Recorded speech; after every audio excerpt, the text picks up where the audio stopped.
বিসমিল্লাহির রহমানির রহিম। কুল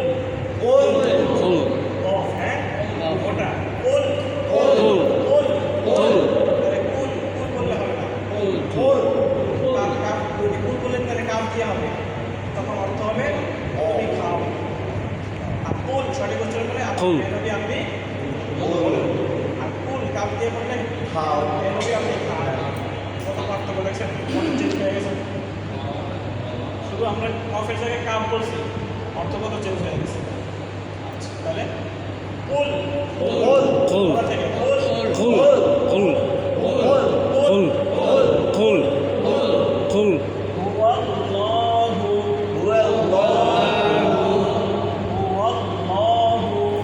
আল্লাহু আল্লাহ নাকি হুয়াল্লাহ হুয়াল্লাহ ওয়াও নাম কি হচ্ছে হু আল্লাহ না আলিফ রূপে কিছু নাই তাহলে হু হুয়াল্লাহ কুল হুয়াল্লাহ হুয়াল্লাহ ঠিক আছে না কুল হুয়াল্লাহু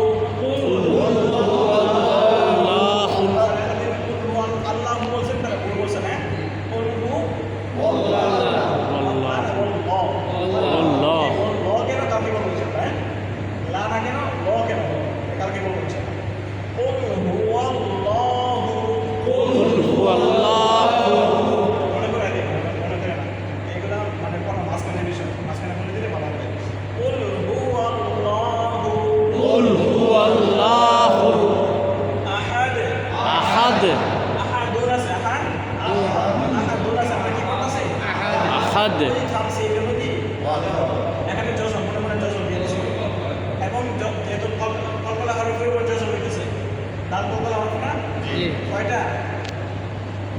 পাঁচটা অফ মাজিম দালের উপর কি হয়েছে জজম হয়েছে এই পাঁচ হরফের জজম হইলে কলকলা করিয়া পড়িতে হয় বুঝছেন না আহাদ আহাদ আহাদ আহাদ মানে আহাদ নাকি আহাদ আহাদ হুয়াল্লাহু আহাদ কুল হুয়াল্লাহু আহাদ প্রথম খেয়াল করবেন কুল হ্যাঁ কুল কুল দ্বিতীয়তে খেয়াল করবেন কুল হু আল্লাহ হুয়াল্লাহ তারপর শেষে খেয়াল করবেন কি আহাদ আহাদ একটু বেশি খেয়াল করবেন এই আয়াত কুল হুয়াল্লাহু আহাদ কুল হুয়াল্লাহু আহাদ আল্লাহুস সামাদ আল্লাহুস সামাদ আগে সামাদ সজ্জবর সিনজবর আছে না আল্লাহুস সামাদ আল্লাহুস সামাদ এখানেও কি দান শেষে কলকলা সামাদ সামাদ আল্লাহুস সামাদ আল্লাহুস সামাদ লাম ইয়ালিদ পর্যন্ত কেবল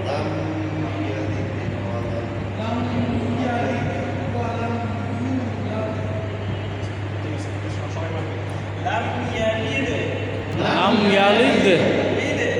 লিদ কলকলা দালের উপর জজম না কলকলা হরফ লাম ইয়ালিদ লাম ইয়ালিদ ওয়া লাম ইউলাদ ওয়া লাম ইউলাদ লাদ লাদ